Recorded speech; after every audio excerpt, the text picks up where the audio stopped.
സ്റ്റേഷൻ്റെ ഫ്രണ്ടിൽ ഒരു ബെഞ്ച് ഉണ്ടായിരുന്നു. ബെഞ്ചിൽ കിടത്തി CPR കണ്ടിന്യൂസ് കൊടുത്തോണ്ടിരിക്കുക. അപ്പോൾ അവിടുത്തെ റെയിൽവേ ഉദ്യോഗസ്ഥനോട് പറയുന്നുണ്ട്, TTRമാരും ചൂടാവുന്നുണ്ട്. അയാളോട് പറയുന്നുണ്ട് ഒരു വണ്ടി അറേഞ്ച് ചെയ്ത് തരുമെന്ന് പറഞ്ഞിട്ടുണ്ട്. ലാസ്റ്റ് അവർ പറയുന്നുണ്ട് നിങ്ങൾക്ക് ആംബുലൻസ് എത്തിക്കാൻ പറ്റിയില്ലെങ്കിൽ ഒരു ഓട്ടോറിക്ഷയോ എന്തെങ്കിലും ആരെങ്കിലും വന്ന വണ്ടിയെങ്കിലും ഉണ്ടെങ്കിൽ ഒന്ന് അറേഞ്ച് ചെയ്ത് തരാൻ പറയുന്നുണ്ട്. അപ്പോൾ അതിനകത്ത് അവർ വലിയൊരു അനാസ്ഥ വരുത്തി. ആംബുലൻസ് എത്തുന്നതിന് 5 മിനിറ്റ് മുന്നെയാണ് പൾസ് ഇല്ലാതായത്. 5 മിനിറ്റ് എടുത്തില്ല, അത്രയല്ല. അതെ, നടപടി വേണം. ഞാനൊരു പെൺകുട്ടിയാണ്. അന്ന് ശ്രീജിത്ത് ഒറ്റയ്ക്കായിരുന്നെങ്കിൽ ഇത്രയും കൂടി ആൾക്കൊന്നും ചെയ്യാൻ പറ്റില്ല.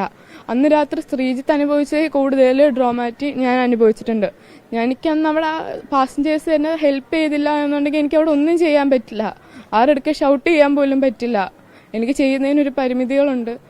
ഞാൻ അങ്ങനെ നിൽക്കുകയേ ചെയ്യൂ. ഇനിയും ഞങ്ങൾ ട്രെയിനിൽ യാത്ര ചെയ്യുന്നവരാണ്. ഇനി ഇങ്ങനൊരു അവസ്ഥ ആർക്കും വരരുത് എന്നുള്ള രീതിയിൽ മാത്രം ഈ കേസ് മുന്നോട്ട് പോകുന്നത്.